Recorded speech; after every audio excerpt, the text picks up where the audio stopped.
du dernier métier que vous avez eu comme précaire ou intérimaire. Donc j'ai plusieurs questions à vous poser. D'abord, quel était ce métier?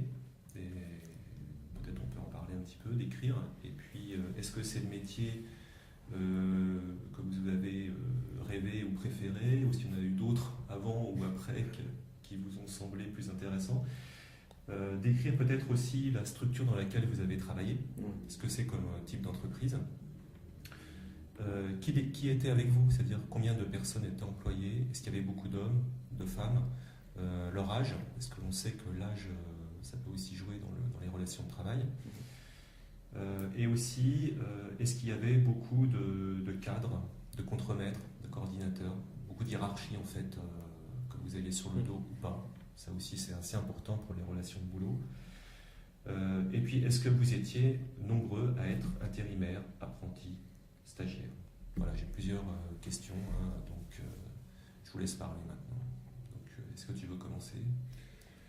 Pour ma part, ça va être un peu particulier puisque sur les 7 années d'intérim que j'ai fait, je me suis retrouvé en fait la plupart du temps à faire des missions ce qu'on appelle relativement courtes, c'est-à-dire que j'ai rarement fait plus de 3 mois dans la même entreprise. Par contre, c'était relativement dans le même domaine, c'est-à-dire la métallerie, dans le bâtiment, et légèrement dans l'industrie.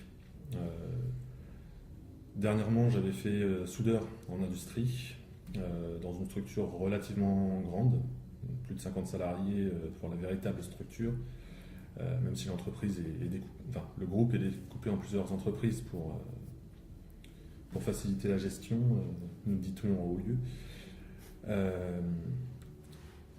C'est clair que c'est pas le métier de nos rêves, c'est un métier qui se révèle souvent aliénant. On fait de la pièce de série, toujours au pied de la même machine, avec les mêmes pièces qui tournent toute la journée, et un travail mine de rien très physique. J'y ai préféré, et j'y préfère toujours, le travail dans le bâtiment, la métallerie plus classique,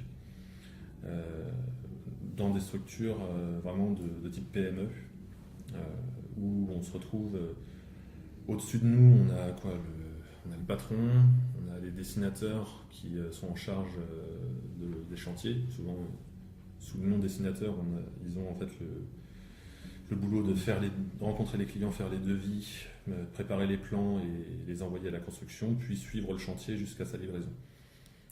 Donc ils ont une sorte de statut de cadre supérieur à nous les ouvriers. Et ensuite les autres, c'est les chefs d'équipe ou les chefs d'atelier. C'est-à-dire qu'au niveau hiérarchique, au-dessus de nous, on a jusqu'à 3 niveaux dans la plupart des entreprises. Je dis bien jusqu'à, puisque plus l'entreprise est petite, moins il y a d'intermédiaires. Voire des intermédiaires qui ont moins de casquettes. Plus l'entreprise est petite, moins par exemple le dessinateur va avoir la casquette de prise en charge des affaires et des chantiers. Ils vont souvent être vraiment sur les plans, faire que ça de leur journée, et c'est plutôt le patron ou le chef d'atelier qui s'occupe de suivre les chantiers. Du coup, avec quel type de personnes j'ai travaillé? Beaucoup de salariés. Dans la plupart des entreprises, quand même, du bâtiment, ils cherchent à privilégier un salarié en qui on va pouvoir avoir confiance et qui veut rester dans l'entreprise, qui n'est pas destiné à être jetable comme les intérims. C'est un métier qui est vieillissant, mais l'avantage, c'est qu'il y a toujours un renouveau. Il y a toujours des apprentis qui tournent, qu'on forme et qui reviennent ensuite en tant qu'intérimaire puis en tant que salarié. Rares sont les entreprises qui ne font pas tourner leur personnel sur 20 ans à peu près. Il y a un renouvellement. C'est un milieu quasiment exclusivement masculin, ça faut quand même avouer. Les femmes qu'on croise dans le métier sont soit de l'exception en tant qu'ouvrier, soit justement au niveau cadre ou secrétariat administration. On découle à ça bien sûr un léger sexisme au sein des équipes. Ça c'est quelque chose, je pense, qu'on retrouve Pas dans le travail. Voilà, on le retrouve dans toutes les couches de la société, mais c'est vrai que dans le monde du travail, c'est assez prégnant en fait. Quand on est conscientisé, on le remarque immédiatement. On ne peut pas faire sans. C'est un code. Voilà, et puis c'est quelque chose, comme on disait, un peu comme la façon de traiter les apprentis, c'est quelque chose qu'on est censé accepter et faire avec parce que c'est de toute façon, normal. c'est comme ça que ça se fait. C'est vrai que c'est compliqué. Je note par exemple, rares sont les entreprises dans lesquelles je suis passé où il n'y avait pas un calendrier coquin accroché au mur. Ouais. Ça, c'est...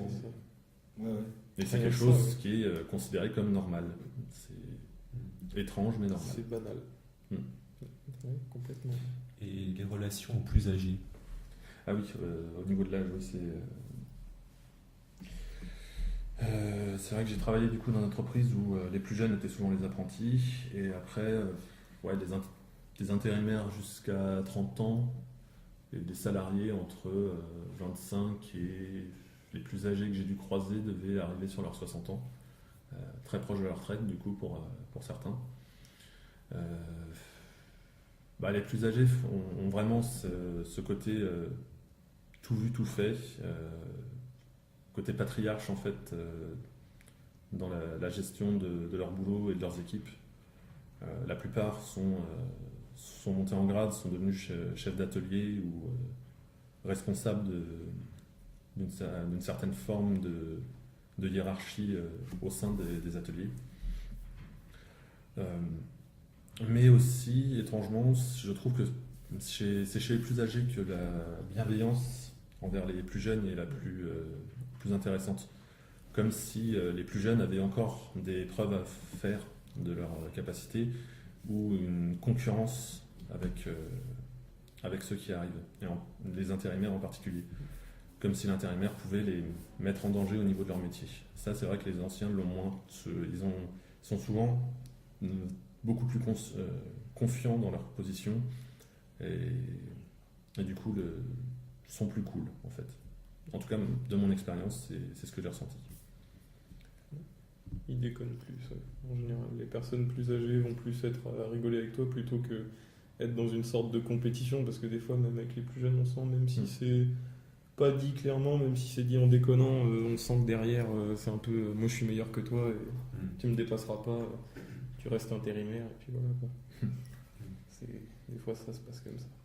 Et après, pour ce qui est de la proportion d'intérim, la plupart du temps, je dirais c'est un dixième, entre 10 et 25% des effectifs dans les entreprises. Selon la taille en fait. Plus l'entreprise est grande, plus la proportion d'intérimaires a des chances d'être grande.